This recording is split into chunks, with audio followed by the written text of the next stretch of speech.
Et aujourd'hui en direct avec nous pour parler des derniers événements en Libye, Kamil Sarhi, vous êtes économiste spécialiste du Maghreb. Bonjour. Bonjour.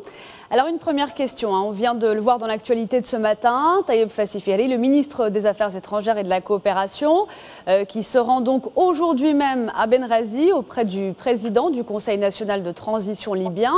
Le Maroc donc qui reconnaît officiellement le CNT comme seul représentant du peuple libyen.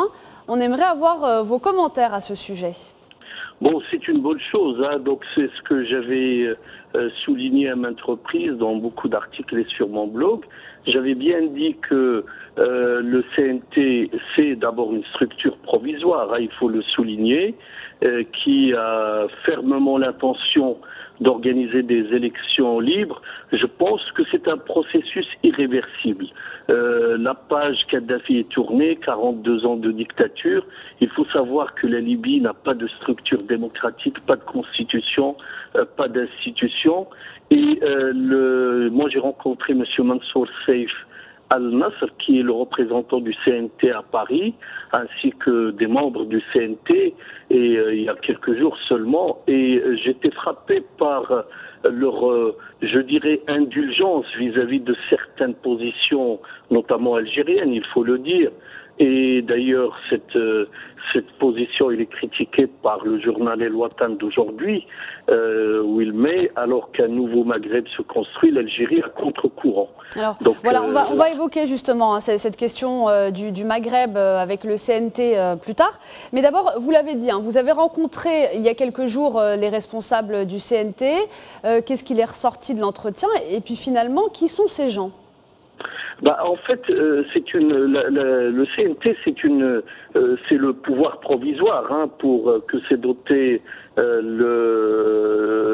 Libye, la nouvelle Libye, enfin ce qu'on appelle la rébellion, mais c'est des révolutionnaires basés à Benghazi.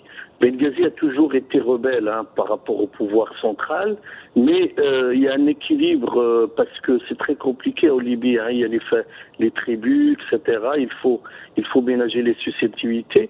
Le CNT a été reconnu en premier lieu par le gouvernement français et maintenant il est reconnu par pas mal de gouvernements étrangers, même par l'Italie qui soutenait Kadhafi parce qu'il y a de gros intérêts italiens en Libye. Ils ont décidé d'aller dans le sens de l'histoire. C'est ce que je comprends pas. À contrario, dans les positions de certains gouvernements arabes, comme l'Algérie par exemple. Alors justement, Kamil Sarhi, donc et là ce sera notre dernière question. À votre avis, on va revenir donc sur le Maghreb. Le Maroc pourra-t-il compter sur le CNT libyen pour l'édification d'un grand maghrébin? Voilà, d'après mes discussions avec les responsables du CNT, ils sont prêts à tourner la page, y compris vis-à-vis de tous les voisins qui les ont pas soutenus. Donc ils sont conscients que bon, il y a des logiques, etc. Il y a des pouvoirs occultes qui empêchent tout ça, mais ils sont prêts à tourner la page et à aller dans l'édification d'un Maghreb intégré économiquement. Pour eux, c'est l'avenir. Et donc, ils veulent aussi la paix. Vous savez, ils ont beaucoup à faire chez eux, au lieu de chercher des querelles et des problèmes avec leurs voisins.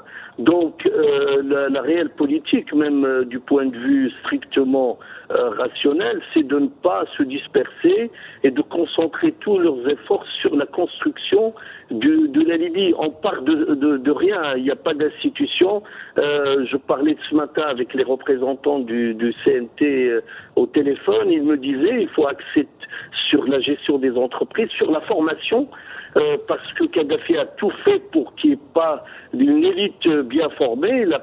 Ceux qui sont formés, ils ont été formés à l'étranger.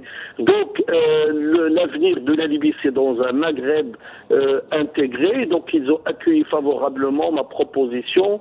Nous sommes en train de travailler sur une feuille de route qui est un ouvrage collectif où les Libyens seront partie prenante pour tracer les grandes lignes. Ce sont des propositions, hein. Nous sommes tout à fait indépendants. Merci. C'est un travail indépendant. Hein. Merci, merci Kamil Sarhi, en direct depuis Paris. Merci d'avoir répondu à nos questions ce matin.